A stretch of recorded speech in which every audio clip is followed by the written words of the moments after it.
Hey. How you guys doing? Good, how are you? Warm? It is now.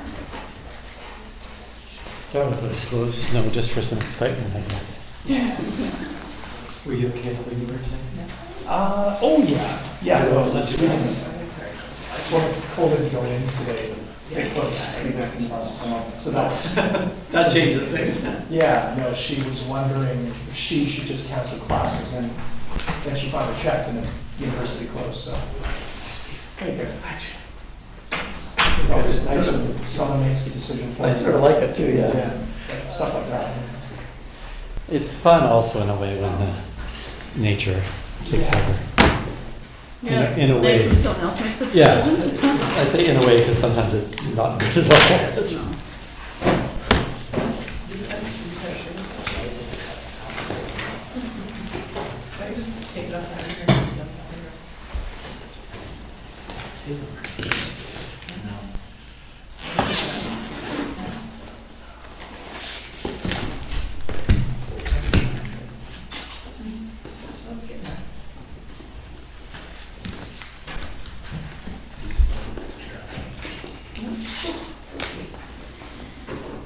Hi, Trace.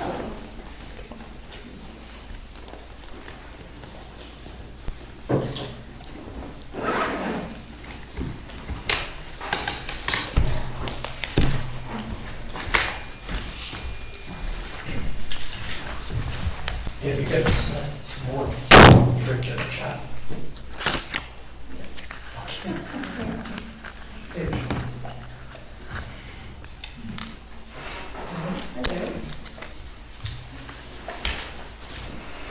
Should be quick. But, yeah. Or we can see Yeah. some of the. Yeah.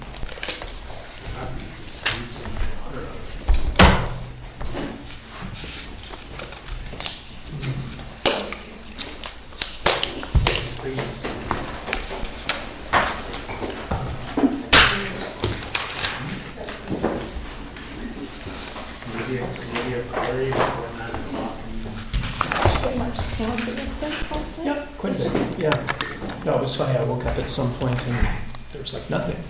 Went back to bed, and when you woke up, it's like, whoa, I just thought of Winter Wonderland. This is such a shit change. We got some, not very much. Interesting, yeah. No, we got a lot. Oh, did you? Yeah, yeah, like everything was covered, the trees were covered, it was, Oh, wow. yeah, it's quite something. Okay, Quite let's pretty. call the meeting to order, please. Ready to? We acknowledge that we are on the traditional territory of the Coast Salish people, including our neighbors, our near neighbors, the Shannon First Nation and Sauk Nation, as we live, work, and grow in this beautiful place. So welcome to the special finance meeting for February 28th, 2023, and I ask that everyone have their cell phones turned off, including me.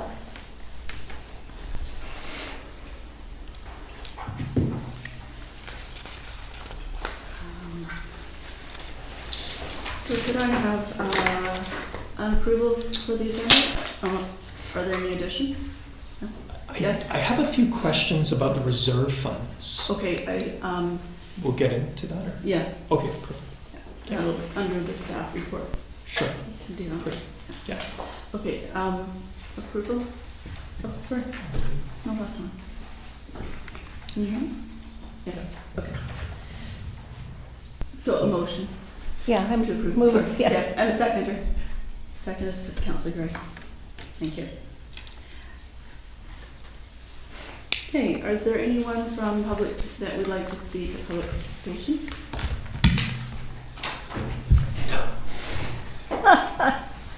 Is there somebody coming in? Quiet meeting.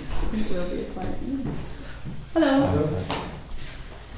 We're just doing public participation. Did you want to speak, Alex? Yes, Awesome. Step right up. perfect. State your name and the street you live on, please.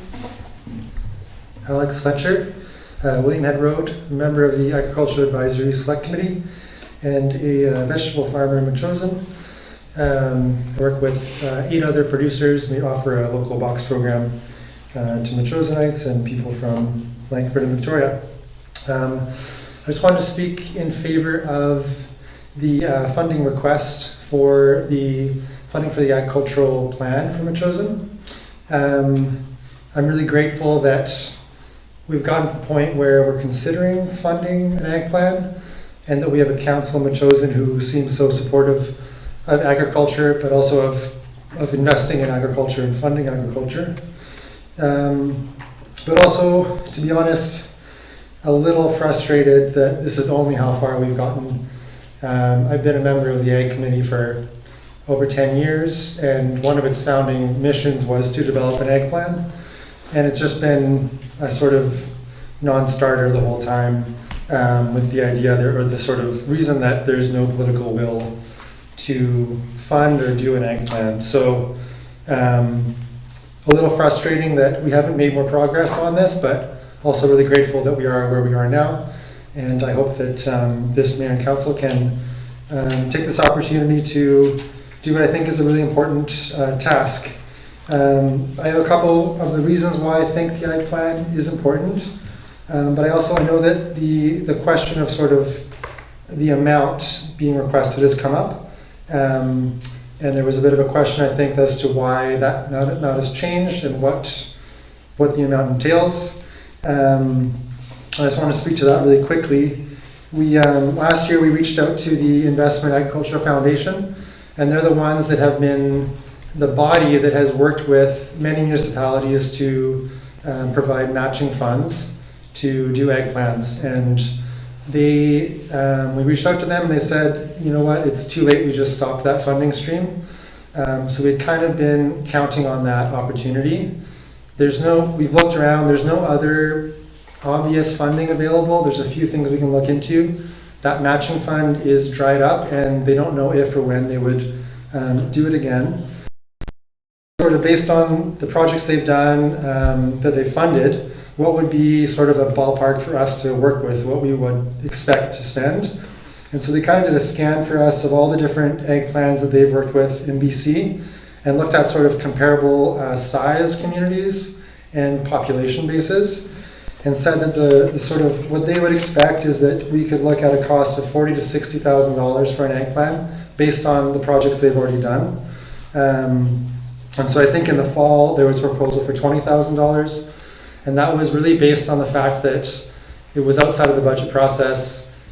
We knew that there wasn't a lot of money available. It was asking for sort of the minimum that we thought we might be able to get the ball rolling with, and with the hopes of finding matching funds or some other pocket. I think even with a $40,000 budget, we'd still be looking for more funding opportunities. We spoke with people from the Ministry of Agriculture and the Land Use Planning Department. What they really stress is that you get what you pay for. If you have whatever you can come to the table with, you know, there's consultants that can work with smaller amounts, but you'll get a smaller, less thought out and substantial ag plan. So whatever we start with and whatever we can access will determine the sort of quality and the depth of the ag plan we get. There's a lot of experience out there. A lot of ag plans have been done. Metchosen's the only municipality in the sort of CRD that has agricultural land that hasn't done an ag plan yet. So there's a lot to draw from and build on. There's lots of consultants that have done this before, and I've also seen, you know, the process where now these plans are being implemented. So being able to kind of work backwards from what's been successful, what has been able to access funds to do significant projects. And just recently there was a great example of that. Salt Spring Island has received several $100,000 funding from federal and provincial governments to do a really cool composting system for the island, which is both addressing waste stream for them, but also providing fertilizer compost that was a hard thing to get for them. There's similar issues here. It's just one example of Salt Spring was an early adopter with an ag plan. They've had a bunch of big successes in implementing projects and receiving funding. So there's things like that we can relook to. How am I doing for time? Good. So just a few quick other points about why this matters to me and why I think it's important for Metchosen. In the spring of 2022, over 50 members of the community attended the Metchosen Agricultural Forum, and there's a really strong show of support for developing an ag plan from that group. So that gave us a momentum to pursue this. An agriculture plan is really important for being able to obtain further funding from the province. That's been really clear to us. It's like a business plan for obtaining a loan. Like it's the first point they want to see. They want to be able to fund projects that they know are going to be part of a bigger vision and system that will be successful, like anyone funding anything. An agriculture plan would establish a really valuable baseline of data about agriculture in Metchosin to better understand our demographics, our characteristics, trends, and to measure progress as we implement projects. I think this is something that's really lacking for us. We don't have clear numbers on how many farms there are, how much land is really in what kind of production, what kind of income we're generating, and from a food security perspective, what kind of potential we have for producing food locally and for the region. An agricultural plan would give current and future councils clear directions and priorities for strengthening agriculture in Metchosin, collaborating within the region, and advocating for farmers at provincial level. This is something that I really noticed lacked recently a few years ago at the CRD level, when the sort of Metchosin representative at the CRD was able to sort of take a stance that was very much the most vocal voice against supporting a program to support new and beginning farmers in the region. Metchosin was the most vocal opponent to that project. And it really struck me as the fact that we didn't have clear directions and statements about how we engage at the regional level and what our priorities are there. So it's nice that we have a supportive council and mayor now, but that can change, of course. So the more we can sort of put these things in motion for the future, the more we can be consistent. It would address, obviously, key challenges and barriers facing existing and new farmers. It would help build community engagement to support farming in Metchosin. And I think that the timing right now with COVID pandemic, supply chain issues, we're seeing forest fires and floods and the impact that's having on supply chains, empty grocery shelves. It's very much appropriate and obvious as to why local food production, local food security is important. And it's clear that just leaving it up to market demands is not enough. It's too late when the shelves are empty to start thinking about where the food's coming from and what we can do for farmers. If there's an agricultural committee meeting this Thursday, so if there's anything that I can help relay back to the committee, if there's more information we'd like to get to help sort of figure out if and how much money could go to this plan, I'd be happy to relay that, or you can contact us, Robin or I from the committee, or Shelley, who's the liaison, anytime. Thank you. Committee, do any of you have questions for Alex? Alex, any thought in terms of how long it will take or would take to do a plan? Like once you get the get-go and the funding and find a consultant, Yeah. like is it 3 months, 4 months? Does it? I think it's with anything involving farmers, as soon as you hit the summer, things kind of dry up and slow down. So I think that having a consultant really helped because it would keep some momentum going. Yeah. But I'd expect that we could be looking at a year to sort of get the draft out, you don't want to have community events, engagement, sort of build some momentum and sort of fine tune a final. But it'd be a good question we could ask to consultants to see what they would expect there. Okay. But no, great point about the difficulty of doing the work in the summer. We always run into it. Yeah. So. And it's another point about the value of hiring a consultant. I know there's also been interest in, what can we scrounge together with local volunteers. It's something that, especially for us in the agricultural community, farmers are already so undervalued for their time and so spread thin. Even just working with a consultant who knows what they're doing and knows exactly the steps to do, it's still asking a lot of the agricultural community. So I just think that's something to keep in mind. I'm sure we can find a lot of great volunteers and people who have great experience to help build on this, but I think without that funding and substantial initiative, it would be much harder and would sort of tax a lot further farms we have already asked a lot of. Thanks, it was really a lot of worthwhile information. Oh, good, thanks. Yeah, good to hear. Thanks for coming. Thank you. I'll say thanks to Alex. I've been the one asking the question, why 20, not 40? Why 40, not 20? Okay, Appreciate the yeah. answer. Thank you. That's good to know.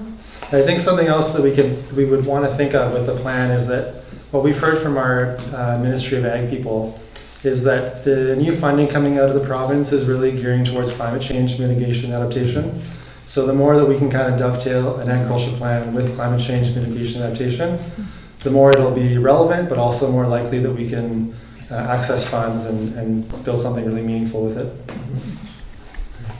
Thank you. Thank you. Is it okay if I sneak out pretty quick? I gotta go to work. Thanks a lot. Thanks a lot. Okay, so the next one on the agenda is reports. And before we get into the reports, I just want to thank Tina for highlighting the columns on the spreadsheets for us. You'll notice in the third column, those are the line items that give us a bit of a coordinate as we go through this. Last time we sort of found what we sorted in, and then the budget one, to your right, is highlighted as well. So I really appreciate that, having those columns marked off for us. It'll make it a little bit easier. So I'd like to ask our CFO, Sue Lynn, to refer to the staff report, explaining its contents and some definition between operating budget, capital reserves, and those kinds of things. Please.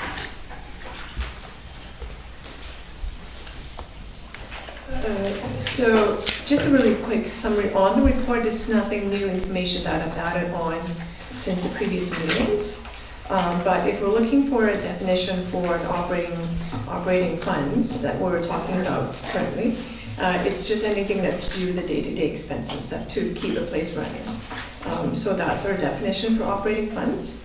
And as far as capital goes, it's anything that's it's major investment or major spent, if you will, that is primarily usually geared towards asset. And then the reserve is just funds that have been set aside, either statutory, which is through bylaw, or non-statutory, which is not through bylaw, for specific spending. So it could be capital or operating, but it's just set aside for specific spending. Okay. As a note, as a reminder to the committee is, if you recall the schedule that was presented first part of January, looking to wrap up the operating discussion today. So that gives us the month of March to discuss capital and one-time requests. So if we keep the schedule, that will mean that we will have final draft, if you will, of the budget at the beginning of April. So that just gives the committee and council some leeway to make any last-minute changes before we finalize the bylaws that's required. So the drop deadline for the bylaw is May 15th, but my understanding historically, the Chosen's always completed that bylaw around the end of April. So, okay. Okay, so we are halfway through the operating budget at the last meeting, and which brings us to page 21 as our starting point for this meeting. Not to say that we can't go back to those, but I would like to get through the rest of the operating budget, if that's okay with you.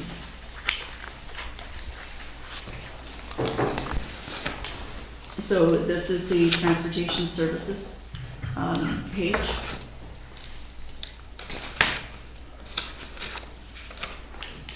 Would anybody like to start? Yes?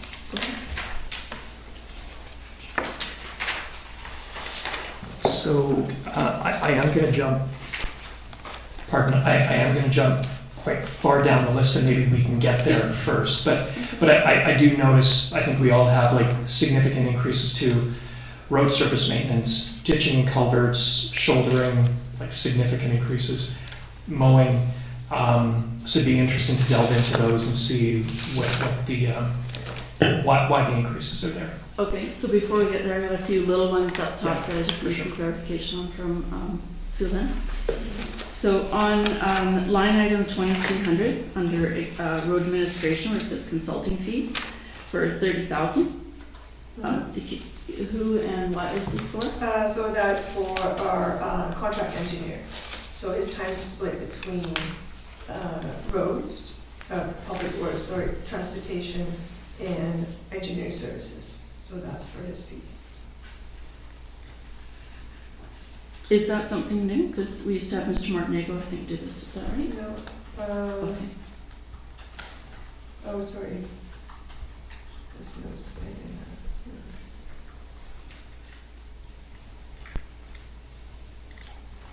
Right, so I will have to get back to you. I thought it was his wage, his payment that's being split in there, but I see that there's no actuals for 2022. So I'll get back to you on that. Okay, thank you. And then line item 2700 for road maintenance and admin coordination. Sorry, so that is the engineer's. That's the engineer. Yeah, that's right.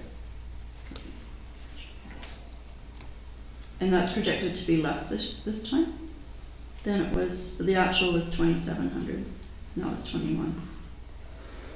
The actual from 2022 was. Mhm.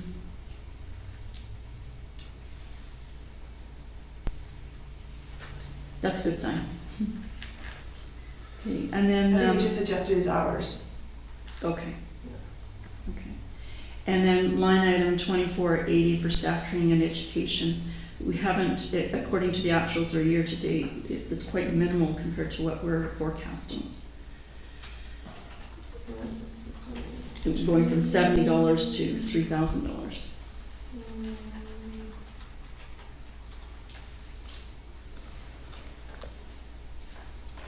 Which line is that, Councillor? 2480 under Public Works Department, staff training and education. So we just kept the budget at the same as the 2022. Okay. Is, I'm not really keen on cutting the training, it's just because there's a lot of new ways of doing business or equipment that the staff will need to do. So that's just kept as traditionally the same budget. Although I do recognize that the actual is very low compared to the budget. So when we budget each year, does that get, if we don't use it, does it get accumulated and put into something like a reserve? Yes. So we tax the taxpayers for that, and then we just accumulate. Is there a limit? In terms of training? No, in terms of the reserves. No, there's no limit. So we could go like up to $1 million, just keep adding, just keep taxing people and adding to it. If that's never happened. Okay. Theoretically, it could. Okay. Although if that gets to that point, we will examine and say, why are you not using it and transferring all to the reserves? So, but it's never happened yet. Okay.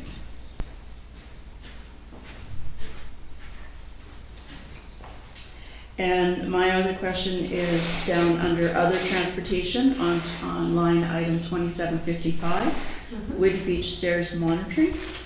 Who and what is this? Now that they're built? We haven't had an actual for 2021, and there's no year-to-date for 2022. And then there's nothing after this year, so I'm not sure what the $2,500 is for. You could probably remove that. Just seemed like one-time item, so. Okay. And a similar question to earlier, and I don't have a number here, but it is the only line item under minor transportation capital expenses of $50,000. And there wasn't anything for 2022 year to date, although it was budgeted. But we are adding 50 or projecting 50,000 for each year. And is there a goal for this year?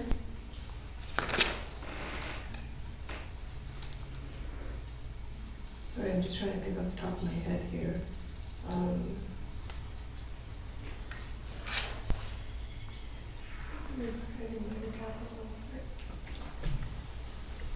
just trying to recall. Isn't a minor capital there as an emergency? Yeah, it's just a budget item that, I just don't recall off the top of my head that anything specific specific project that was planned for that? In years past, I don't know if it's been specific. Yeah. It's no. been, we used it when the side of the Billston Bridge gave away. That was what that minor, that was what the minor capital was to take care of. Okay. And so again, if we don't use that, it goes into a reserve, Yes, it does. and then there's a limit to that one too, I suspect. I think what my concern is as I'm reading through these, we could keep putting into reserves, or rather I should say, we keep taxing the taxpayers. But what is the return that they're getting? If there's an emergency fund, I understand that, but I just want to have an understanding. When people are saying, why are we getting charged 11%? So just the risk is that if we remove that, then any unexpected expenditures in capital, we'll have to come back and have a discussion as to where we're gonna fund that. That's definitely an option if you want to remove that. It's just like if anything happens, it's no different than any contingency for minor capital. If we remove that, if something happens, then we'll have to come back to council for amended budget and discuss. And Where so, we're gonna fund that. but was that when we would actually go and kick it out of the reserve out of that? So if anything happens, for this year, it would be spent out of this line, this expense item. So if it doesn't, then obviously it'll be transferred into reserves, and then, so we'll look at, then it'll just increase the balance of the reserve, which you could spend in future without tax impact. So when we spend on reserves, there's no tax impact. Yeah. Councilor Gray? I think this is the idea here is that you've got the money available if you have a problem. If you don't have it, then I presume in the middle of the year we'd have to cut something else to pay for whatever capital requirements there were. So we have to go through and say, well, where are we taking the money from to end up doing that? Mary Lou? I just want a point of clarification. So if we have a major disaster, and for instance, something happens to the Billston Creek Bridge, what would we ordinarily do that if we don't have the money here in the budget? Can we pull from those reserves at any time, or are we only allowed, according to our statutory obligations, to draw from the reserves at one time? No, we can pull from the reserves, so which means we'll have to come back to council. So if I can use the example of at the school when the HVAC unit went, so that's when I had to come back to council and say, can I get approval for funding for the HVAC unit? Because we hadn't budgeted for unexpected. I would call that minor capital, which is why I requested funding under minor capital. So it's no different if something happens to whatever, and we didn't budget for that, I'll have to come back to council and say, well, where would you like to fund this expenditure from? I was going to say, however, if we take it out of the budget, then it's not going into reserves. So the reserves are just what we have. So if we had to use money for some emergency, then it would deplete the reserves. And one of the reasons I'm asking is in some of the reserves, we have a lot of money and we just keep adding and adding and adding. So just my question was, at what point do we top it off and then reduce some of these? From reading the report we received on the reserves, it seems to me that happens after we get our audited financial statements. We'll then look at our reserves and make those decisions about how much do we put in each year and how much do we want to put in, what the limit should be. Should it be less? Should it be more? So it's kind of a discussion that I would suggest happens after we go through our budget.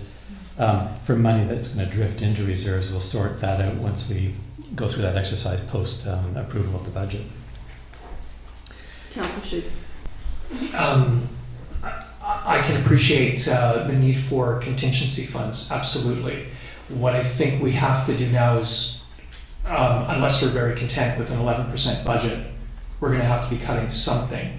So we should be looking at where we can remove. keeping in mind the need for an appropriate contingency fund. And of course, that we might look at past years and what has been drawn upon where contingencies have been needed. I don't have enough background or depth to do that right at this point. So again, yes to contingency funds, but if we're going to look at cutting something, we might want to look at something that we may or may not use versus something that we do want to have as an initiative, say. So like the agriculture plan or crossing guard at Hans Haugesson or something like that. So thank you. I just want to add, just on the note of doing the reserve fund analysis, so that we do have a policy that will be done June, post audit. So once we actually have all the final numbers, report will come from council. That's a copy that Mr. Smith had shared with myself previously, is that it's just doing an analysis of the transfers and the balance of the reserves. And I can tell you right now, it's not sufficient. So of course there is that best practice of how many percentage should be in, and we're not there. But again, if that's a conscious decision that we're happy to not have quite sufficient funding in the reserve, that's totally up to the committee and council. But you can look forward to that report sometime in June after the audit's all wrapped up. Councillor Gray. Yeah, if through the chair, Sue Lynn, so then this money, if it's not spent, would it go to our surplus money and then be available for us for sort of running the operations in the event we haven't got our tax money in, that sort of thing, that money that we just need to run along? What's it called? Unappropriated operating funds? So this will not go to fund operations because this is taxed as a capital. Oh, it's a capital, excuse me. The one-time Right, capital, excuse me. minor capital. So it'll just go into what we're using. Right. Councillor Howe. Saying, well, if we, what about just splitting the difference and just reducing it? Well, that was my thought, but I also know how expensive it is to repair things I know. related to roads. So it's Just- not like it's a pothole. No, I know, just an option. We'll get to the pothole thing in a minute. Everything is so, as Gord keeps telling me, everything keeps getting more and more and more expensive. So even little repairs cost a lot of money. So if I can suggest that, why don't I remove that 50,000 now and take a look at closely at all the reserves that we have, because we haven't done reserves, which is going to be the next item of discussion for next meeting involving capital. So if we take away the 50,000 and depending on what the balances are, I'll come back to you and say, okay, well, we're saving X amount of dollars for this reserve. If we don't do this 50,000 minor capital, assuming we don't need to spend it, right? Assuming that's the big assumption, and then we can take a look and see if everybody's comfortable with the reserve balance, making decision, knowing decision that you are taking a risk that something may happen and you may or may not have enough funds. We can definitely do that option. Well, knowing what's in there would be helpful. Putting this at zero would not be. Reducing it is an option for sure. But I think for me, I'd like to know how much money do we really have to work with. It seems we have a lot of different accounts. So I too believe that contingency is a good idea. Okay, up to this point, are there any other comments about this line? Okay, so go down to the roads and streets, because that's where there's lots of action. So I just kind of ask for clarification then. Do you wish to reduce that to 25,000 or leave it as is? Committee, what's your wish? Marilyn? My wish would be to strike it because I understand that people want to cut it in half, but we've got to cut somewhere. I think either we cut it now or highlight it that it could be cut at some point. because we can't spend 15 minutes on every line here. So we've got to move on. And we haven't used it in 2022. There was only less than 10% used in 2022. I would say if we have an emergency, we pull from the reserves, and we don't have a crystal ball, and let's just pray we don't have an emergency. Is that okay for you, Councillor Gray? Yeah, I guess my preference would be to come back to it when we look at what our asks are for this year. Get the information that our CFO is talking about. In the meantime, we can sort of mark it as one that we'll take a look at, but not remove it at this point, because we haven't yet come to our list of asks, and see what we got, because maybe some of those asks will disappear if we want to keep this going in terms of capital. If we're going to have a discussion about capital next, we may as well discuss it during the capital time. Well, that is an option, but we are going to have to start cutting somewhere, and the operating budget is not a bad place to start doing something like that. And we have a few weeks before we have to make the final vote on this too, more than a few weeks. Well, that's why I'm suggesting a little bit of that investigation would help me anyway, making the decision if it's to remove it entirely or not. Yes, Councillor Shukin? I'm with Councillor Rapp. I think a good compromise might be to cut it in half, but also flag it as well for possible removal totally. So, Okay. but again, I just even what Mayor Little was saying, I think we got to start cutting somewhere. So, yeah. I agree. So can we do that then, Susan, please? So cut it by half. Please. Okay, roads and streets. Did you want to take the lead on this, Mr. Shukin? Thanks very much, Councillor Donaldson. Again, I might just tackle or ask for further input on the three big increases. So again, road surface maintenance, line 1100, ditching and culverts, I think that's 2363, so it goes from 20,000 to 65,000. Shouldering from 4,000 to 75,000, and mowing 12,000 to just over 12,000 to 45,000. And my questions are why the significant increases? Thank you. I have those ones marked as well. They're in some cases more than double, and it's my understanding in reading through the agenda package that a fair bit of this is also contracted out. So if I can refer you to the report on page 33 and 34. So that is really quite a snapshot, if I can call it that, report on the pavement, not just the pavement management plan, but also the maintenance plan for our roads and associated assets. So basically, essentially it is in the past, definitely 2022 for sure, due to the current human resource that we have, public works, the crew hasn't been able to get to all those items that were budgeted for to be done in 2022. So what we're proposing is that if we have more of the work contracted out, that would allow the crew a little more time to be able to get to some of the areas that frankly have been a bit neglected in the past. Did you want to add anything more to that in terms of what we haven't done? I know you and I have had discussion about that, what hasn't been done in a few years, in terms of maintenance, the mowing, shouldering. Well, we've been doing mowing. We've been doing the shouldering in areas where we are actively paving in that year. I think when I started here in 2011, Joe Martinego told me we were losing ground in some regards, and shouldering, you see our shoulders are getting high,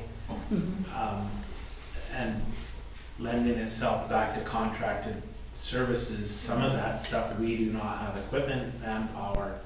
Some of those things are like 7 men and 3 machines to get done. We don't have the machines, we definitely don't have the men. So on a smaller scale, like when we're gonna pave, yes, we can do that. But some of those need to be contracted out to keep our roads in good condition. Another one that is, coming, is time now, and it's quite important, is the crack sealing, like preserving our roads that are in good shape, but now they have some cracks, they need to have crack sealing treatment done to them. Again, time consuming, and quite a bit of manpower to throw at it. So just one thing to keep in mind too, the extent of our maintenance program will affect the lifespan of our capital assets. So if we don't keep up with the shouldering, that is going to shorten the life of our roads. Same with patching and crack sealing and things like that. So that's just something, it's a balance, but if we let one of our maintenance fall behind, for sure it'll affect the useful life of the capital asset. And that happens, what it means to us is that, if I can use a specific example, the roads, we use the assumption that it's good for 25 years. So it could be used due to usage or maintenance program, that let's say the road is only good for 20 years. So the difference in the undepreciated value we'll have to write off. So it's an expense to us at the almost end of the road that we actually have to write off the undepreciated values. Keep that in mind. I do remember when Mr. Payton came on board, he actually had a grader, and now we don't have a grader, so I do understand that. And my father used to do the same kind of work, and I remember the grader doing the shouldering. So I do understand that part. I'm pleased to see that the crack sealing is back on the agenda, but back online. We did have a crack sealer. Do we still own the crack sealer? My understanding, and Gordon, please jump in, is that the crack sealer is not a very efficient piece of the machine. That the crew, it takes a long time to heat up. Please jump in. It takes a long time to heat up, and it's not essentially, in short, it's not an efficient piece of machine that we actually are looking to dispose of. We haven't yet, but it's a machine that hasn't been used in several years now. The one that we have is it's inadequate to do the amount that we have. Okay, so will we be purchasing one that is more adequate, or are we going to contract all of this sort of thing? The current plan is to contract. Is that right? Yeah. Yeah, the crack sealing, that's what we talked about, that contract.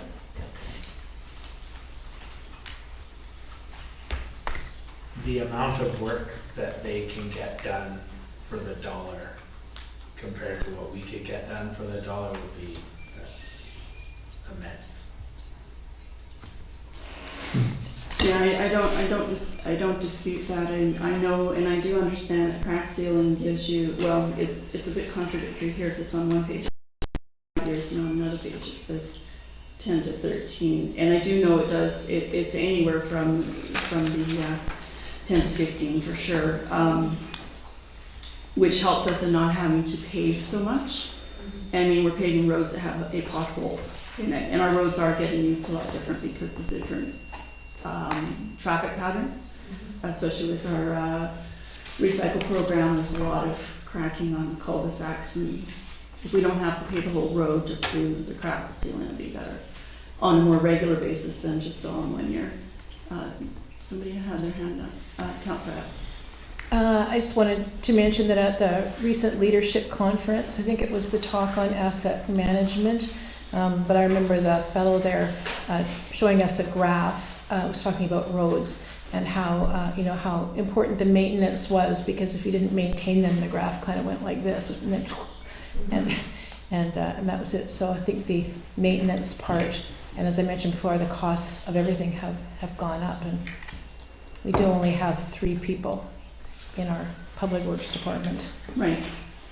Marilyn, do you have a question? Yeah, I was wondering if we could just have a short discussion about our overall philosophy in the public works this year. So we're facing additional costs in other areas of our budget. in the operating budget. And so one of our significant expenses is within the public works in our paving. So what I was hoping that we could move towards, and I'd be interested in what other people are thinking, is whatever we have earmarked for transportation services, we would include in that, we would sort of work towards maintenance, have less of the capital expenses of major roads.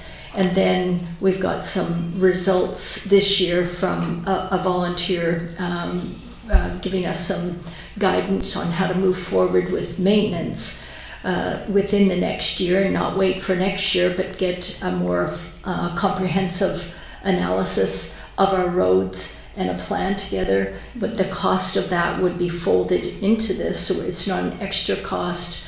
And so I'm looking to see this area that we can do some maintenance with the crack sealing and whatever other technologies we have available for maintenance, but also cutting at the other end so that we're not expending more, and trying to cut as much as we can from the overall budget, because this is one of the major budget lines or budget items in our overall budget. Mhm. We're, actually, this whole section is $242,000 more than last year. Just this section alone, not the line items, the whole section of roads and streets, yes. I'm just trying to think about what Mayor Little is saying. And so just to clarify, so Mayor Little, what you're saying is think about a decent maintenance budget for this year, but at the other end, maybe we rethink about capital investment or road repaving. Is that along the lines of what you're... Yeah. So through the chair, what I'm saying is if you have $1,000 for transportation services, we want to be able to cut back on that because we're under fiscal constraints otherwise. So let's say we have $800 for our overall transportation services. We would like to move forward with a more comprehensive plan, so that should be within that $800, and the maintenance would be under that. So we've only got one pot that we want to already decrease, but we want to include in that a plan for the future. Yeah.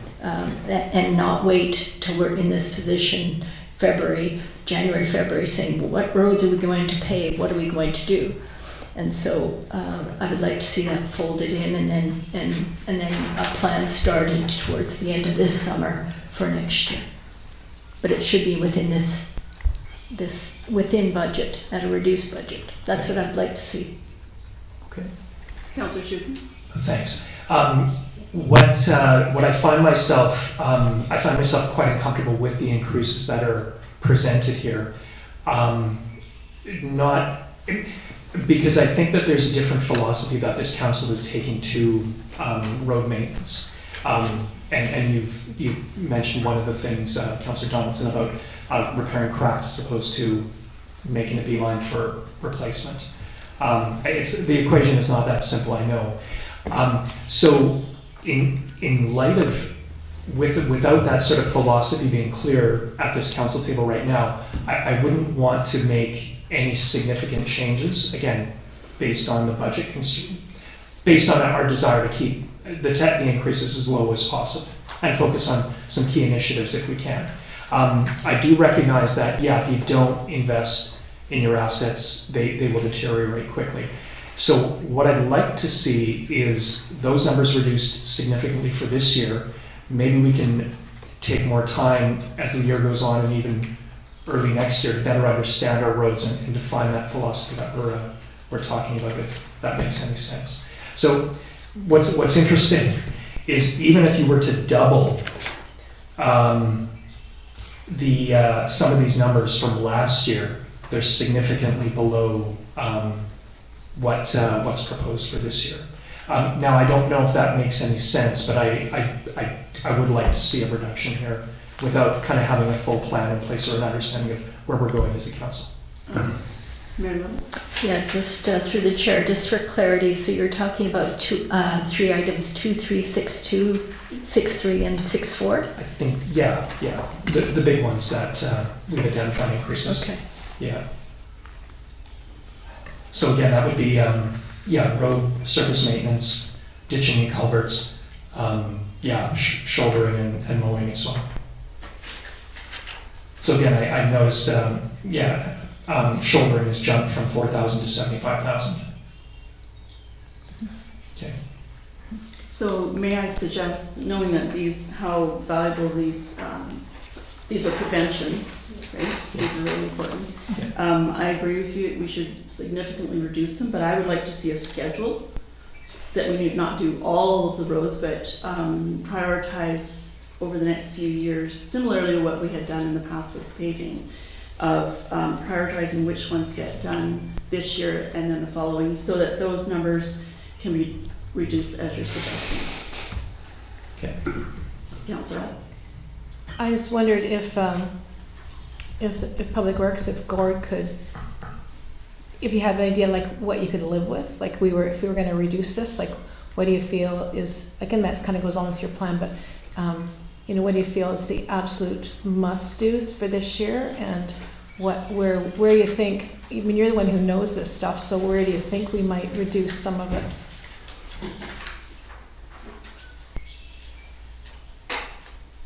So if I could make a suggestion, then let Gordon and I go away, and then we can look at it closely. Okay, sure. Closer, and then come back to you, knowing, taking the direction that you're looking to, sorry, just getting my page here. You would wish to look at reduction in road surface maintenance, shouldering, ditching, and mowing. No, it was the, I think it was the ditching, culvert, shouldering, and mowing. That's what you were referring to, isn't it? Yeah, sorry to put you on the spot, but I just want. Okay. It was the road surface maintenance and then the bottom three. The ditching, culvert, shouldering. Ditching, shouldering, and mowing. Yeah. Okay.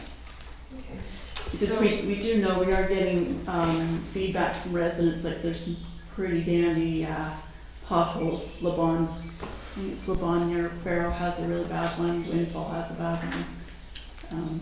There's numerous areas with the crack seal for sure. So let us go away, myself and Gordon, and we'll look at that and come up with a revised plan. I have, Councillor Gray? sorry. I just wanted to get some clarity to understand what we're doing here. We got the assistance of a Metchosin resident volunteer to do this work here for us called, operating budget suggestions, I guess. Mhm. Are they were they put into the budget here now? Are they the numbers that we're seeing before us in these papers? Yeah. And then great, thank you. So that reflects what we've been advised. This would be the best thing to do, and now we're saying maybe we won't do the best thing. We'll do something less than that. What I'm suggesting is we reduce it and put it on a schedule so it spreads out the amount of money we do. I'm not saying it's a bad idea, but all at once, it's not fiscally responsible, I don't think, for us to do it all at once.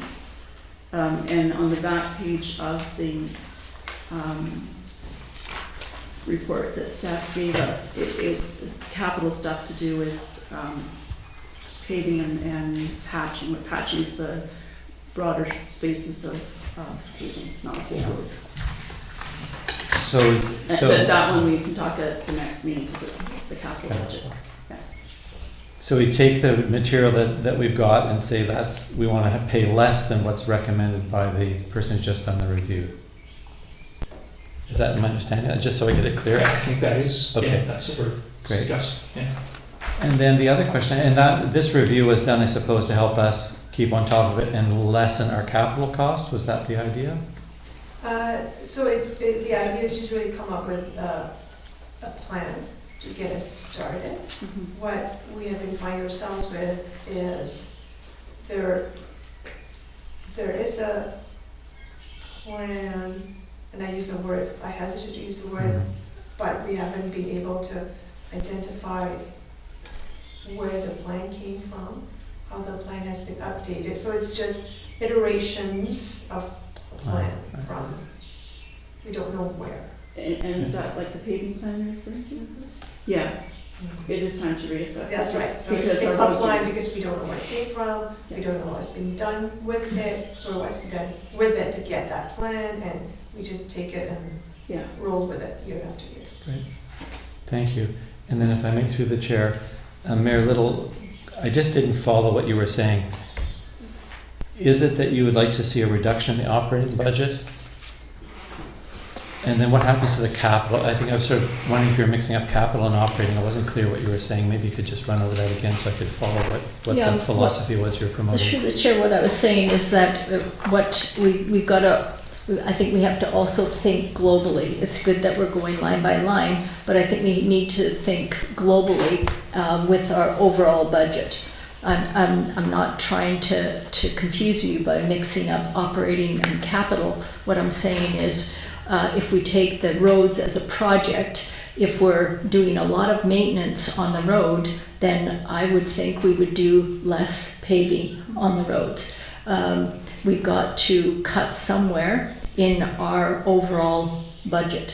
And our budget probably for the next 4 years, we are going to have to really tighten our boots because we've got these extraordinary expenses.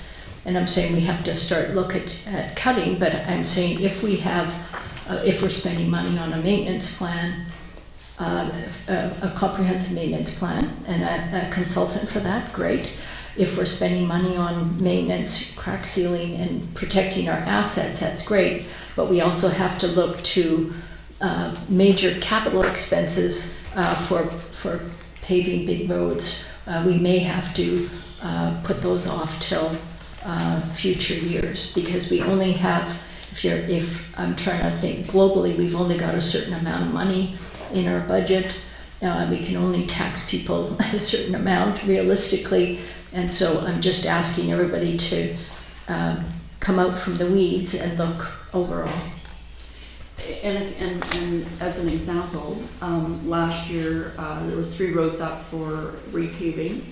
One had a big pothole and I'm not sure the cracks were on it, and it was in excess of $400,000. It was in good shape. Mm-hmm. One of the roads that we chose not to pave, which was only $65,000 estimate, if you have a look at it, it is still Meadow Road and it is just covered with crack sealing and it's doing just fine so far with the amount of traffic that it gets on. Very good. Well, through the chair, I guess what's confusing me is, Mayor Little, you're saying we should increase our maintenance to decrease our paving, and yet what we're talking about right now is decreasing our maintenance. So I'm not clear how the two fit together. Are you saying that we should stick with this plan at the dollar values you see? Or are you saying we should to increase our maintenance, or do you want to decrease our maintenance? That's what I'm confused about.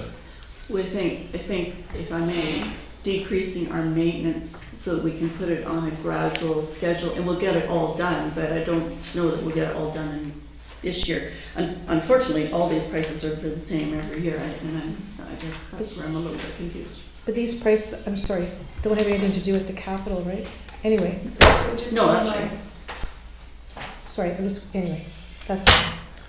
So just a reminder that the maintenance operating has a tax impact, but not the capital. Because currently we have roads reserves of any capital project. The pavement will come up with the reserves, which were not taxed. Mm-hmm. So just to keep that in mind as we move on with the discussion. Okay, so what my example was, maybe I went off on a tangent, is that because that road was well maintained with crack sealing, it really didn't need to be on the paving schedule. And so it was an example to show that it actually is surviving quite well with the way it is. Now, not all roads would be riddled with as much crack sealing as that for obvious reasons of slipperiness or whatever. Yeah, so I just think we should be clear. The philosophy is to increase maintenance to decrease the capital spending on paving. And now we're saying we're going to cut the maintenance. So we're not following the philosophy, I don't think. The philosophy is to spend more money on maintenance and less money on paving. I just want to get it clear so we sort out our philosophy. I was understanding we were going to do less paving, more maintenance. And so now we get a bill for maintenance that's quite a bit. Maybe we can't quite do it. Well, I think you're right. I think we reduce the paving, which is a completely different, that's the capital, comes out of someplace else. But this is a significant increase, so can we spread it over a bit more time, is what I'm That's a bit different than what the mayor's speaking to, but I can understand that, yes. Can I just, through you, Chair, ask a question of Sue Lynn again, clarification? Sue Lynn, I think you mentioned that we are probably well to look at the road paving schedule. Because like as you say, it's been out there, it's been used, but no one really knows the origins of it. And so just to clarify that. Yeah, okay.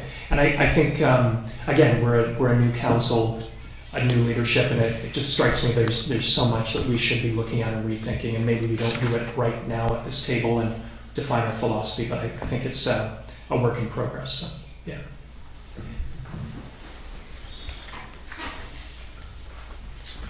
Okay, are we okay to turn the page? And, Yes? We're not finished with transportation, but. okay, so, okay. And I just want to clarify, I think the action is that Sue Lynn and staff are going to go away and rethink and what can we live with and what can be productive in this year, keeping in mind some of our budget constraints. Yes. So just on one point on that before we move on, is keep in mind also the contractors are very, very busy. So it would really benefit us to have a decision soon so that we can actually start the process and have the approval in principle so we can engage the consultant, the contractors, and let them know that to put us on the schedule so that we don't find ourselves, going to them in May, so sorry, we're booked. And of course, that there's construction season. Yes. So. Well, I think it's safe to say that we probably will hire them, it's just how much work they'll get. That's the other thing we don't know today. Maybe in 2 weeks we'll know. Okay, so if we could turn the page, please. And it's the same section of the transportation, the roads and the streets.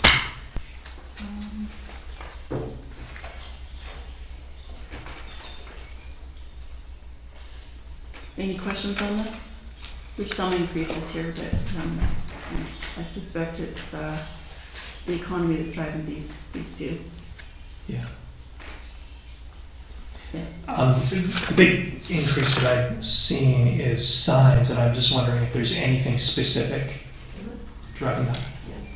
So a lot of our signs do not fit the standards. So in terms of reflectiveness, so that's a risk to us if anything happens.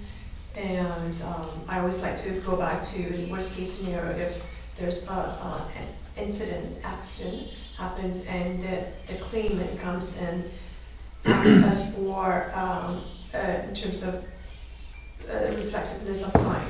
So it could be easily argued that because the sign wasn't up to standard, that was part of the reason that led to the accident.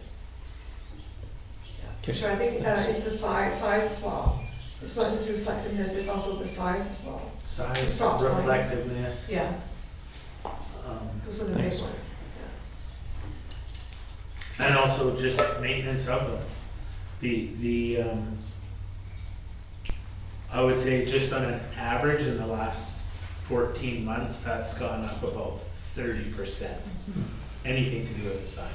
Okay. Minimum of 30%. Thanks. Yeah, so I think in recent years we've embellished the signs on the esterns quite a bit. Oh, The esterns of Happy Valley and maybe even over on the Chosen, because there's quite a few accidents. there's 18 signs at the one part of the S-turns on Happy Valley that need replacing.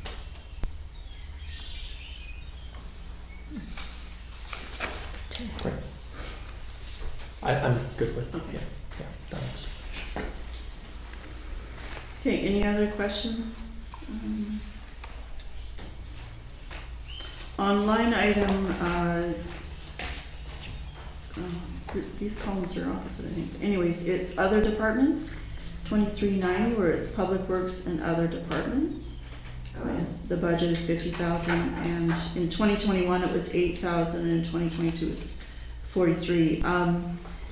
But it's 50,000 going ahead. Is the other department? What are the other departments? All the things are not listed here, all the things that the crew get called to do, Mhm.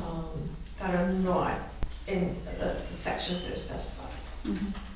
For example, right? So the other work that you get called to do, which is not, Like if we go and work at the school, we do grounds work, how about user groups? Do what user groups? User groups. They can't be charged any of these. anything that we don't have a line item for. So regarding the school, wouldn't we just be charging it under the school budget? School budget, yes. But obviously on Fridays when you're doing the community roundup of garbage, which you really need to let the people in this community know, this costs a lot of money. Because I don't think it's just outsiders coming and dumping it on our grounds. I think it's our own people too. But that does cost money, like the hot tub we saw on the side of the road last year. And not only just picking it up, you gotta get a machine down there to put it on the truck, and it's not just a one-person job. So, we're talking a lot of money. And then disposing of it, I can't imagine how much it costs to dispose of a unit like that. And at the end of our street, it's always couches that somebody drops off. At least they say free. They do. Yeah, there was a big ugly awning there last year. I don't even know where that came from. Anyways, not from us. Any other questions?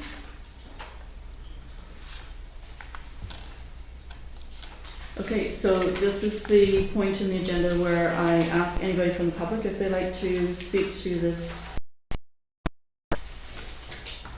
And we have 2 people from the public.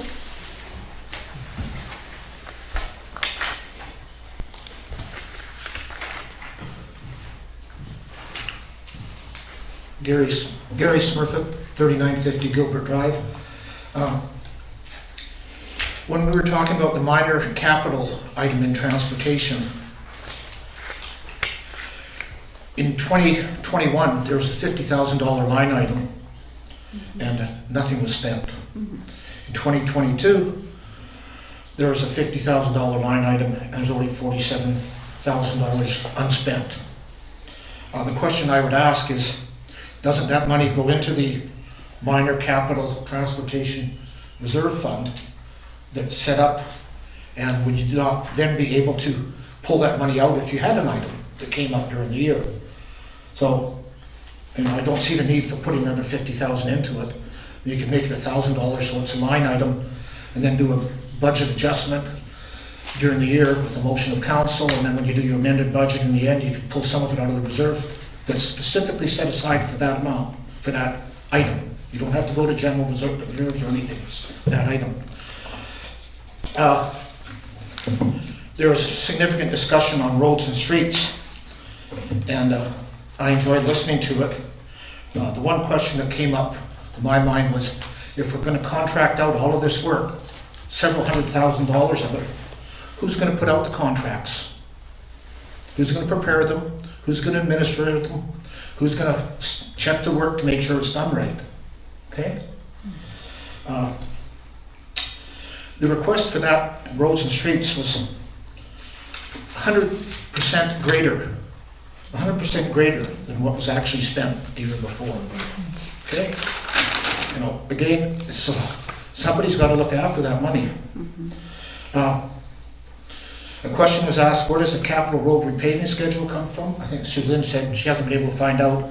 I asked the question many years ago at one of these meetings, after the meeting, and I was told that they simply looked up the ages of all of the roads when they were last done, and if it was done 25 years ago, it's ready to be done. If it was done 23 years ago, it's got 2 more years life cycle.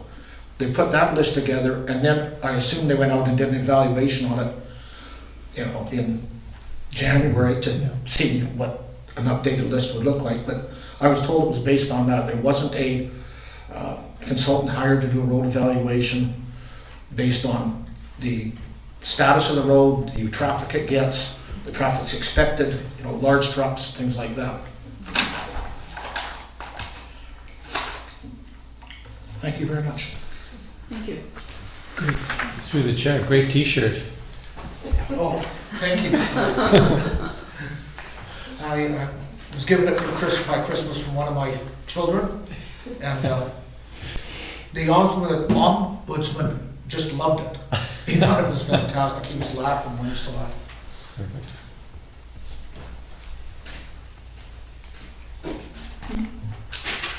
Sherry Rourke, Rocky Point Road. I'm going to read so that I don't get sidetracked. I just wanted to say, as a long-term resident, I wanted to thank you all for careful consideration of the budget, but I also wanted to express a realization that's come to me, is that historically as residents we've had really low tax increases in the Chosen, and looking at the costs that we see now, it almost feels like that's been a disservice to us, because you guys are put in a position where we are looking at a significant tax increase. When I compare our taxes to other local governments, we pay very little taxes. My mother-in-law's tax bill is $11,000 a year, right? So that's a neighboring community. So a part of me wonders if you just rip the Band-Aid off, give us the 11.5% tax increase or whatever it's going to be, that puts us in a good position moving forward. Pushing expenses off into other years is only pushing a tax increase off into other years, and we know we've got other significant costs coming up. We have a fire hall, right? You guys know better than me what those are. It just, you know, it makes me wonder, do we just take it now?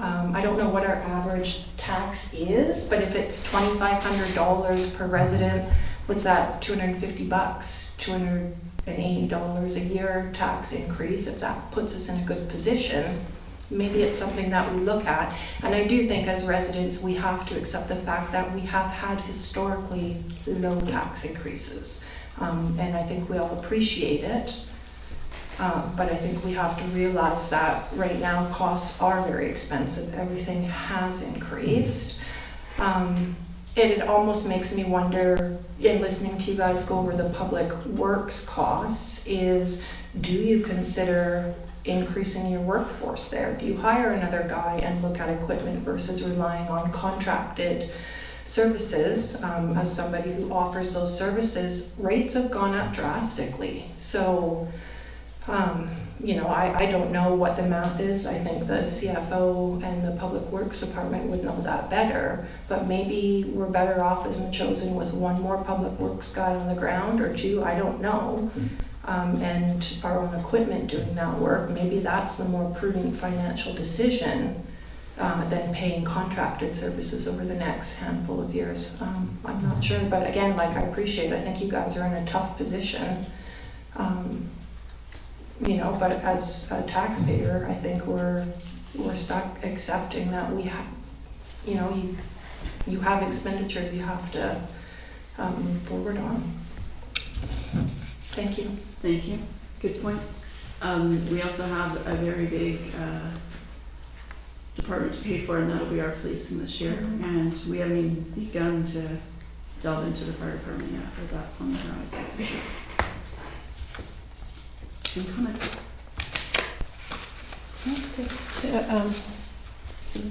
I just wanted to echo what Sherry said.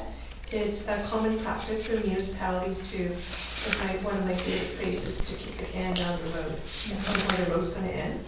So it is a cliff, because however you spend it, inevitable in the near future or sometime in the future, that big hike is going to come. You can artificially keep it low through moves, but there's no spinning it any other different way than what Sherry said. You're going to find yourself faced with that situation where there's no more issue of keeping the taxes low. And there is not much value in winning what is called the lowest tax increase race. That seems to be quite popular. Oh, who has the lowest tax increase rate? You know, that's it's okay if you have sufficient reserves, sufficient other sources of revenue to be able to achieve that. But if we artificially do that, it's just not sustainable. Can I add to what I was just saying? Just because you sort of triggered that with me. If you look at other rural local governments, like North Saanich, for example, they have a significant tax income from industrial and commercial, right? They've got the new Canadian Tire that they put on the sand, whatever racetrack it was called. You know, that's how they've been able to offset that, and we don't really have that opportunity if we're not increasing our industrial taxation revenue or our commercial taxation revenue. So it's left with residents bearing that cost.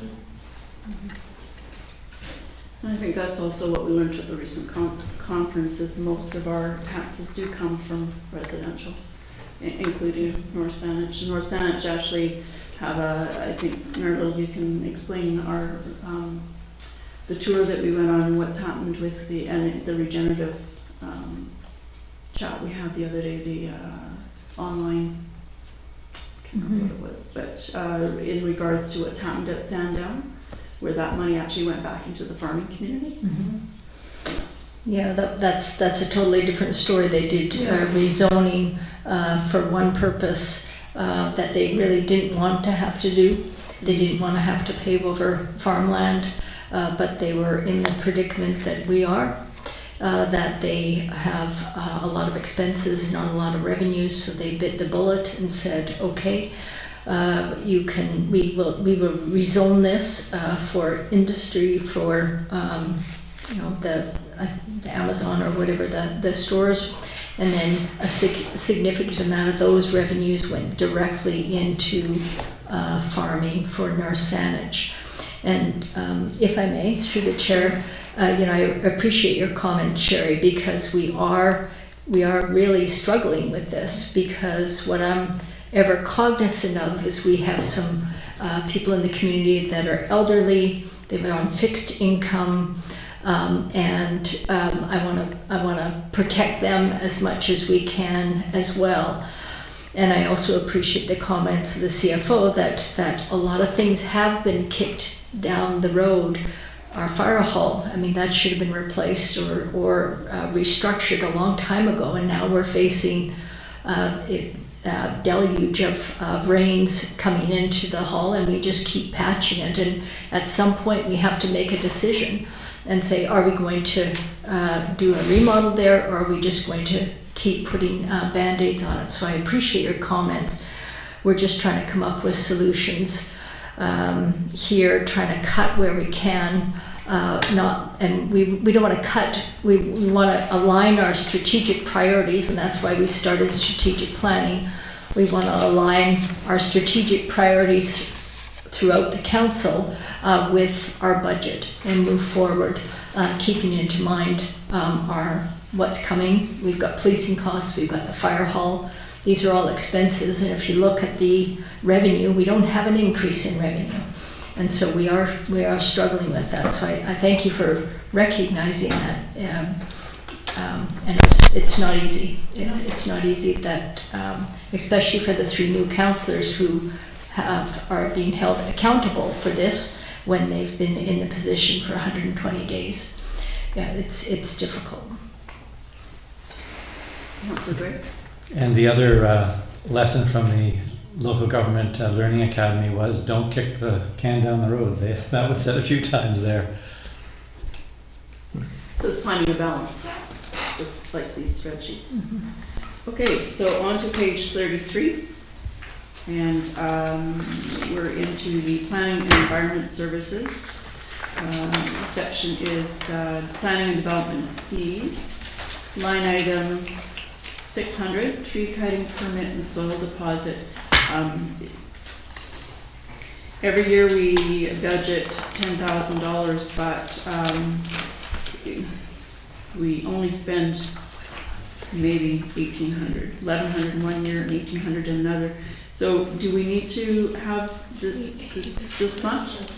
So that's actually the revenue. Oh, it's the revenue. Okay, so we're, wouldn't that be nice to have that much money? Who's here? Okay. Yeah, Councillor Councillor Donaldson. Yeah, thanks. No, this is telling on a bunch of different fronts. I mean, it's great that we budget that much. We know that in certain places there are dumping issues and that we collect no revenue, and particularly some of the long-standing issues around dumping. That's one of the consequences, that we don't collect the revenue that we are due. So, thank you. So we potentially could collect significantly more. I don't know if it'd be 10,000, but. Okay. Any other line items in that top section that the committee has? No? Okay, down to the planning and development services section. Planning legal is going from 900 to 6,000. Oh, we always have 6,000. Thanks. Thanks, Gordon. What would we normally spend? Sorry, so if you look at 2021 actual, it's double the budget, it's 12,000. So we're just really keeping in line with the previous budget, Okay. as to be expected. The actual is a little difficult to predict, but Okay. just really keeping in line with what's been budgeted and hoping that we don't get 12,000 actual for So- 2023. So what is legal for planning? Because last year it's like only $900. I don't have specifically which file it is, but any issues that's related to planning. Mhm.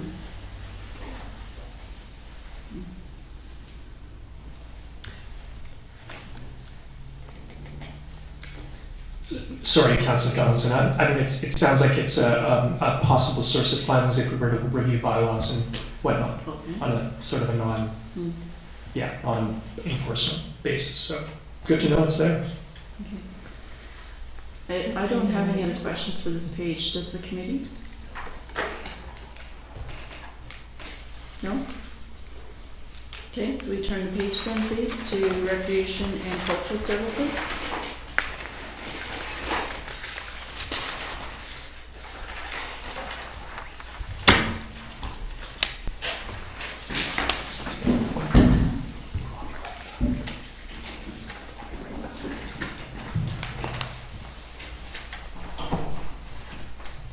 Okay, so for the recreation and cultural services, one of the things that I've marked here for myself to look at is recreation services, repairs and miscellaneous of community buildings.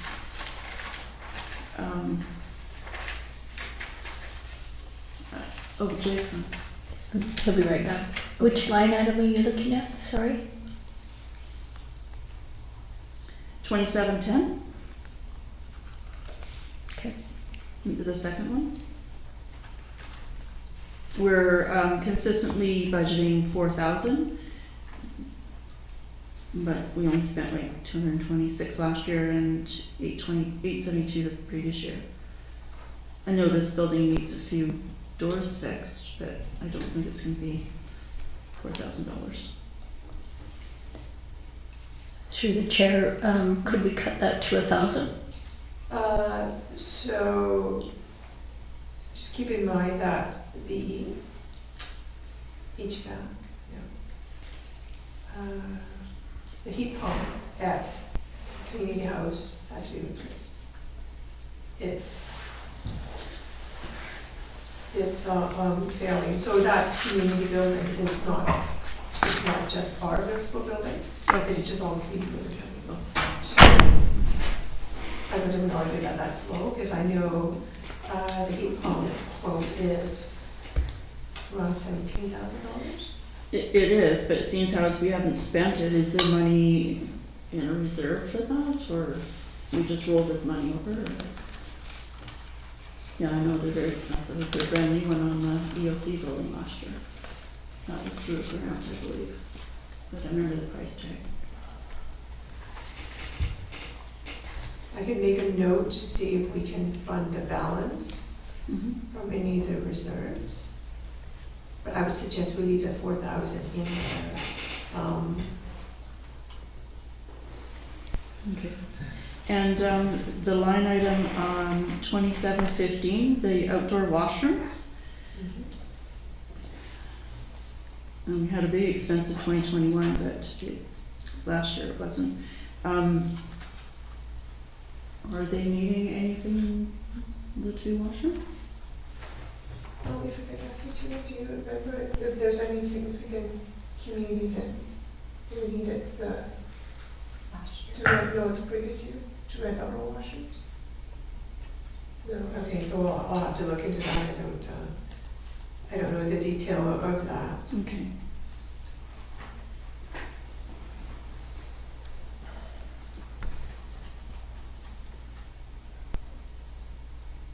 And the line item 5330 where it says parks other, mostly I just want to understand what that line means, what that definition is.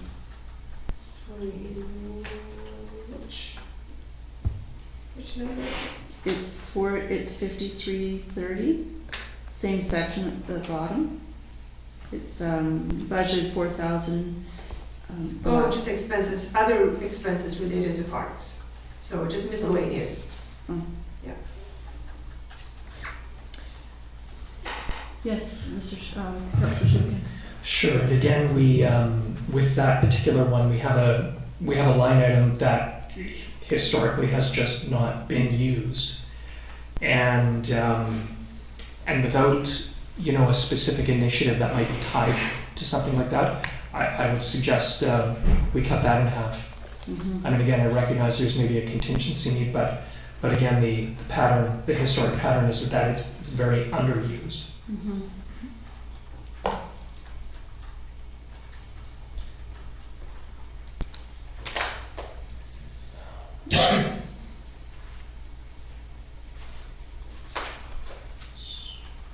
So we can reduce that one then?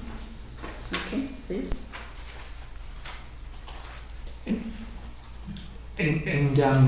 what's interesting, I think, with some of the reductions we're making is we get a chance to see what they look like next year. So if we're using a fund that isn't in use again and again, let's cut it and see what happens. Right. Yeah, Yeah, you're I previous. think it's important to keep it on the books for sure. Yeah.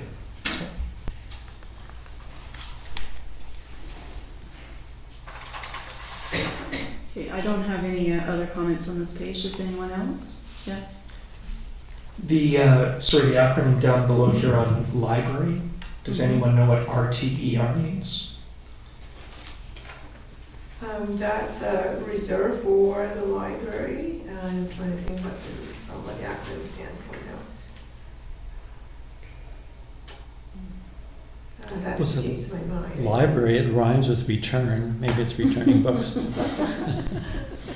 Foregone fines of book returns. Lost fund revenue. It's a reserve, at any rate. Yeah, it is a reserve for the library. Yeah. Okay, thank you. And I would support keeping that because the library costs quite high. We went up, yeah. Yeah. And they base it on our assessment, which also went up significantly this year. Okay, so over to the school site page 25.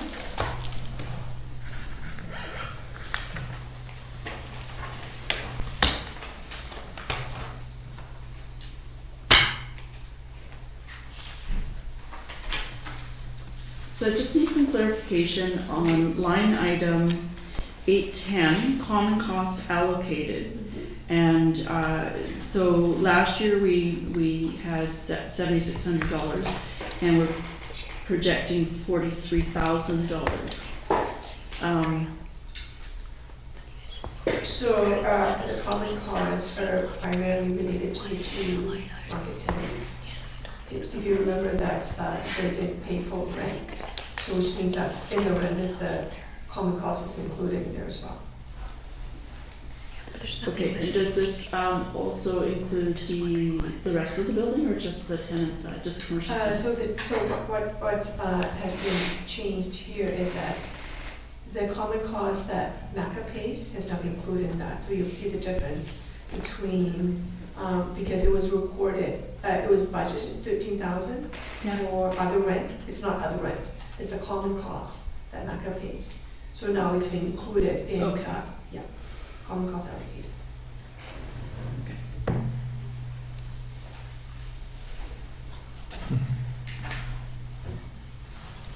Okay, any questions on that piece?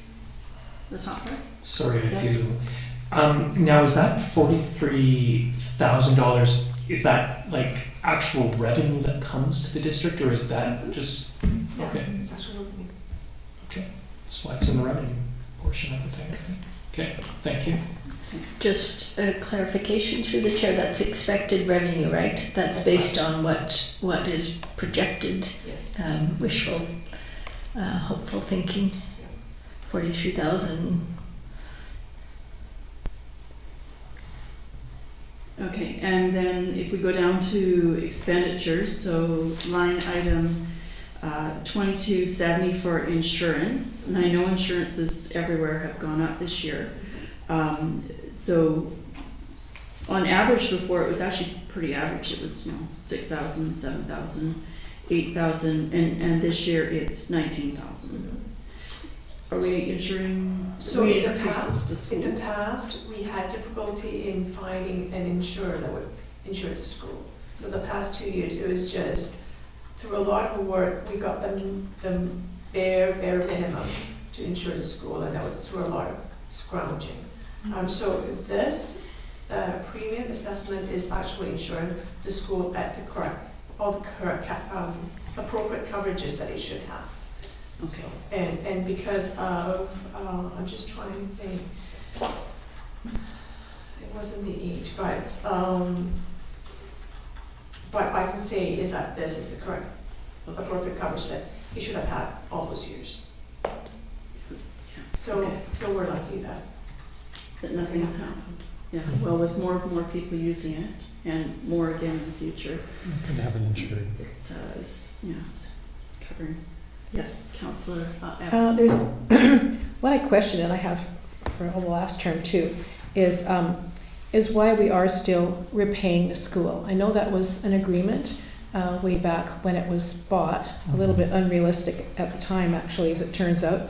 But the school is a huge asset.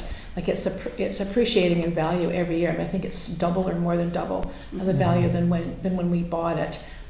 It's about to start, earning some money, and it also has, as Chris Corp pointed out in his talk, it has a significant value. If you want to put a dollar value on it, it was still significant as far as its cultural value to the community. And so, to me, it just seems, it just doesn't seem to make sense to be spending, $40,000. If we took that out of, that's quite a big chunk we could take out of this year's budget. If we just kind of decided that we were either going to defer repayment or reduce repayment or something, it just is money that maybe is not. It has been repaid as far as the money that was taken out of the, I think, police reserve fund originally, maybe. I think that was where it came from, somewhere. And So we did. We borrowed from the police reserve fund with the idea we were to pay it back within 5 years with 1% interest, which I don't know if that part got put in, but and then I don't have the information from me, but we did end up repaying the policing back out of other departments. So it is costing us a lot of money. As this question was brought up at last year's budget meeting, or during the talks, Mr. Sam Weller did explain to us that it's going to cost us $42,500 for the next 25 years because it's not sustaining itself. It's easy to see what the revenue is. It's definitely much lower than what the expenses are. So until such time that it starts paying for itself, it's not even breaking even at this point with 2 tenants. So 42,005 is to, maybe the wording should be changed. It's not so much that it's a repayment in the sense that the reserve was used to purchase the school. So it's just replenishing the reserve. Because if the school hadn't been purchased, then whatever over $1 million would still remain in capital reserve. So this replenishing, so this is replenishing the reserve. So again, it's just best practice, because how else are we going to replenish our reserves? And we do need to get that building, bringing in more income. Yes, Mary Lou? Yeah, I appreciate your point, because I understand that the school is ours and it is an asset for the community. I think we also have to look to the Local Government Act, which says you're not allowed to use reserves for purchases like the school. So we're sort of righting a wrong. We weren't supposed. I thought, according to the Local Government Act, we weren't supposed to use reserve funds for that kind of a purpose. No, it's capital reserve. You can use capital reserves to purchase capital asset. But again, this is just the best practice that has been agreed with. Since the purchase of the school is that we're going to replenish the reserves, because it was used to purchase the school. Had the school not been purchased, that particular reserve would have an additional, over $1 million sitting in that reserve. So, Can we reduce that amount? Can we reduce that amount? Not a good idea. Is it? I think once we start making some money, that might be a time to start doing it consistently. But right now, we're not making money. Yes. Through you, Councillor Donaldson, to Sue. So the money, that 42,000, goes to general capital reserve. Capital reserve. Capital reserve. Okay.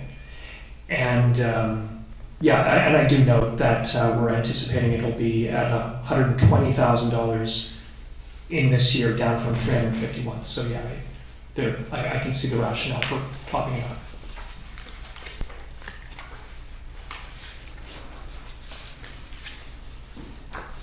Any other questions? I certainly would support changing the name of it, because it's as if there's a debt there that we're repaying, and there isn't a debt. So I would, whether we call it replenishment or something like that, makes sense to me. And then in line with what you're saying, Councillor Donaldson, cutting it back or getting rid of it as soon as we're sure that we've got the funds coming in. Yeah, you won't know for another year. Yeah, I mean, we'll always need capital for repair, major repairs and major things like that. And it seems to me that it's sensible that we have sizable reserves available. But this is kind of tied to a legacy arrangement, which I think most are happy with. So either removing it entirely, or which may not be advisable with regards to the financial situation, but certainly knocking it off so it's just a capital accumulation.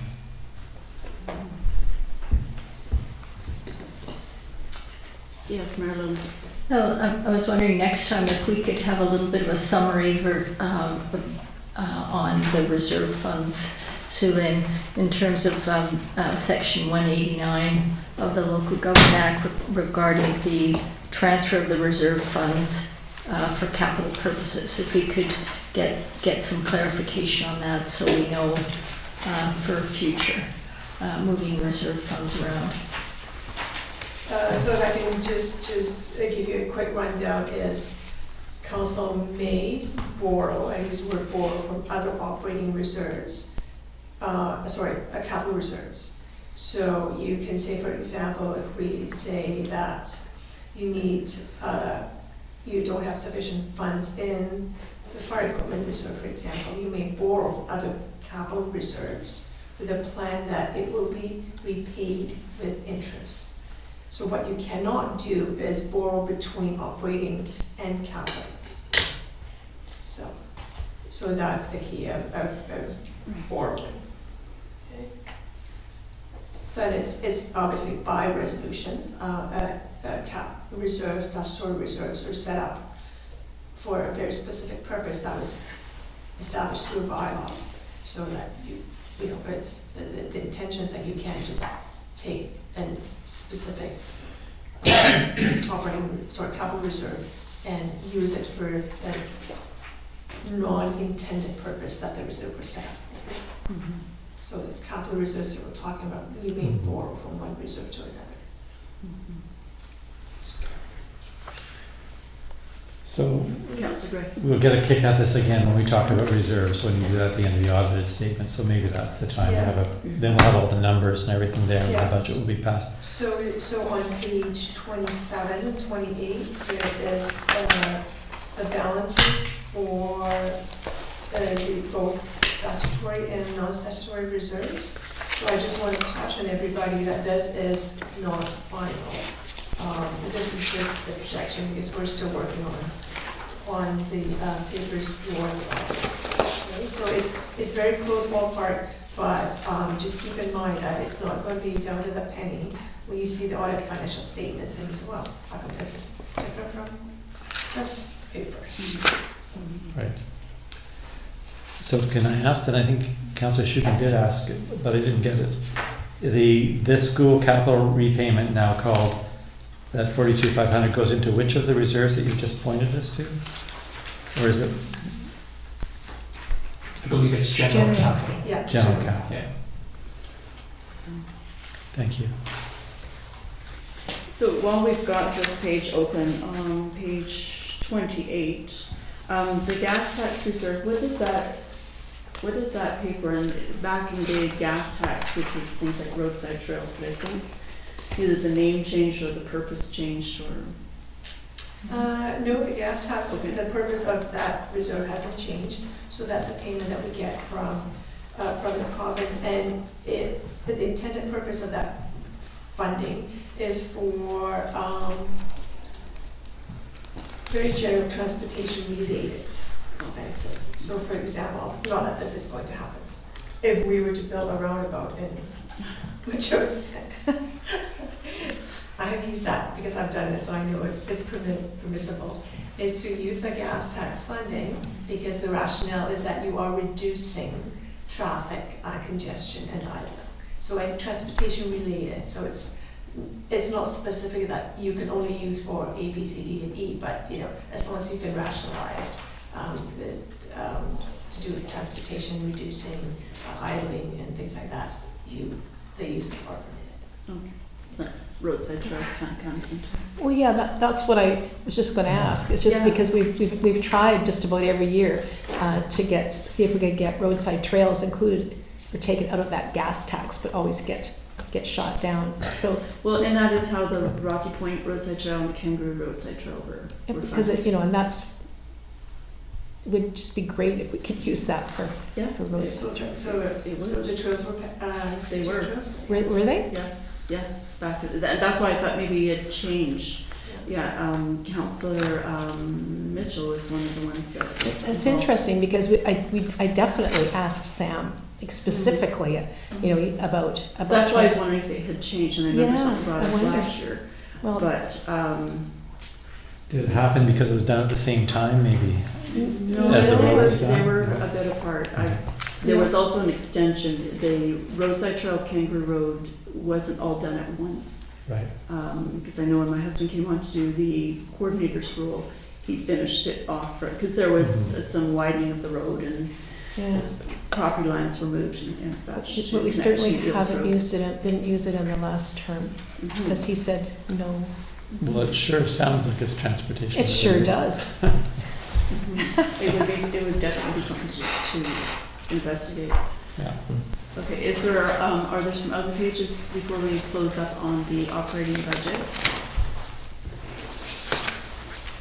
Wow, every day. Just about. I have one.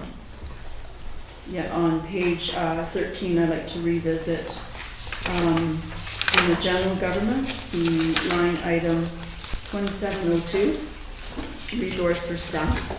That was the 90,000, which was a one-timer from last year. And so we're proposing to go forward with that every year. That's nearly a full, well, it is a little bit beyond maybe in some skill sets, but that's one employee. So do we want to reduce this? This is quite a significant amount of money. That was to bring up to a more appropriate wage factor for some of our employees, because they were quite low at one point. Councillor. Well, I don't agree with reducing it because we are one union staff member short. And I believe that that money should be used to hire that the missing staff person to get us back up to the same level we were at previously before the Right, summer. so that's a one-timer, right? But this is on here for like the next 5 years. So we wouldn't need like a 5 more employees. It's sort of how I'm looking at that. Although it could work to increase our public works crew down the road. So it wouldn't be a one-time. No, it's ongoing. The employee will be Mhm. continuous. So I think there was some confusion before about this, where the 90, it's a rhyming number unfortunately, but the $90,000 one-time was spent. That's now in the budget. Yeah, that's here on And this then this budget. is the new $90,000, which I recall was a place marker for a position which was either going to be the assistant in the corporate office, or we were talking about, we had the list there, or new CAO, which is a place marker, so we didn't lose the spot, but we're going to do something about staffing. So I would argue leaving it there as our place marker. It's either going to be a much bigger number or it's going to be a slightly less. Or not at all. Yeah. I could see that as well, leaving it as a place marker. I am a little troubled, though I don't see where it is currently that it's well defined in terms of what the use is. So, but I mean, there's a potential for it to be used, absolutely. So. It's in the sheets that we got a while back where we were talking about,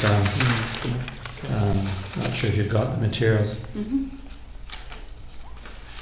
We'll be talking about those in about 3 weeks. Yeah, on January 18, the draft budget there laid out a series of one-time operating requests, one-time capital request, And one-time the- request, and Yeah, staffing the one-time options. generally come out of surplus though, not operating. Yeah, so it was on the third page, staffing ongoing options, and the options were a legislative services assistant, a chief operating officer, and a planning contract. So we're returning to that, I think. And so the 90,000, as I recall, in a subsequent meeting, was put just a place mark because we may come back to that question. Yeah, thank you for the reminder. Yeah. Any other pages that anyone wants to visit?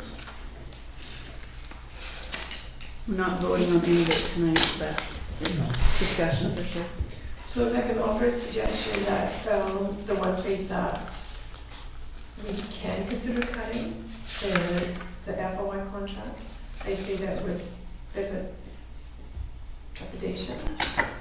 So that's something that you may consider cutting. But of course, realizing that there's no telling one way or another whether that's going to be the right expense to cut or not. Whereabouts is it then? On page 13. Is it 13. Which number is it? It's just about the resources for staff. 2701. Oh, yeah, okay. The 30. So this amount was based on last year's actuals. Again, reminder that last year's actuals wasn't a full year of expenses, because for the first quarter, staff was doing FOI requests. So based on 2022, that's how the 30,000 was arrived. So going forward, we can say that we may choose to cut it by, I'm going to say 10,000. But knowing that, again, there's no certainty that if we cut it, that is going to be sufficient.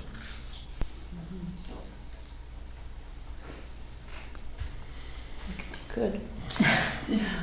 It'd be great to pull out that crystal ball about now. So again, making the decision on a well-informed risk, so we know that there are things that we can do to mitigate that, but of course, you can't mitigate all of it. So. And there were some pretty big FOIs last year too, right? The one on the buffer line was huge. So it was very, very time consuming. Yeah, and I know for a fact that 2 of the prime FOI, applicants are now on to other things, so. Like council. Cut that out.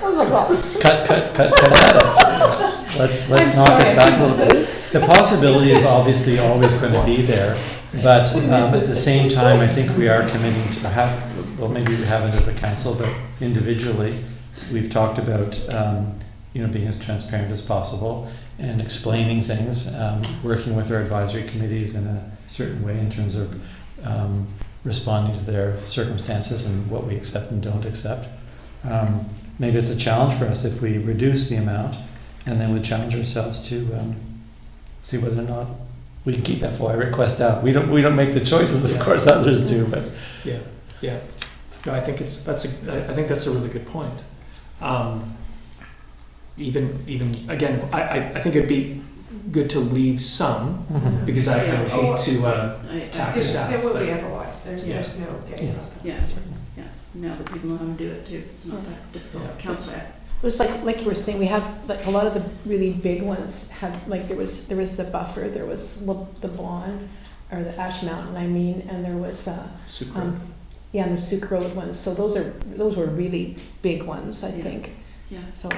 Do we have any other looming catastrophes? cut it in half. Maybe 10,000? What do you think?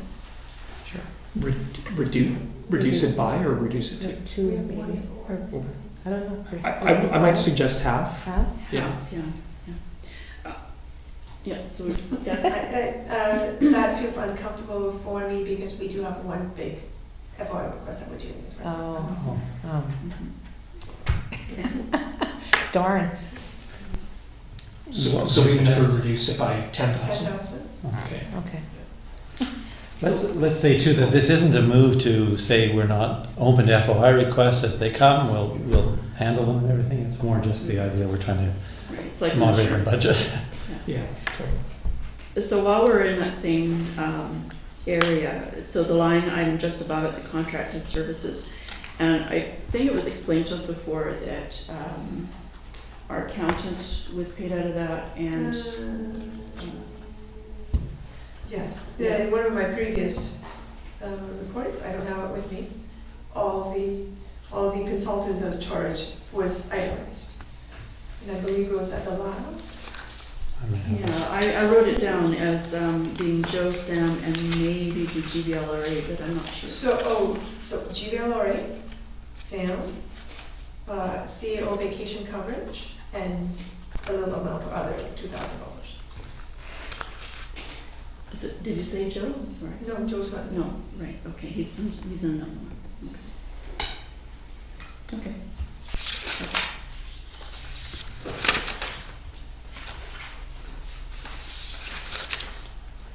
Okay, any further questions or discussions about the operating budget? Councillor Gray. Could I just ask a follow-up? We were talking about the gas tax, and it comes up a lot. People say, "Oh, what about the gas tax? Let's use the gas tax." So, is there somewhere? I hate to sort of push this one, but if we got just a little statement, of this is what it covers, because I think there's interest in recreation services and a whole variety of. But the gas tax ought to pay for it.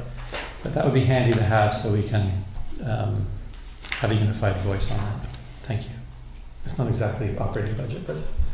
You touched on but it. it's good, it's Comes up good a lot. well, it's information, it would be valuable to have.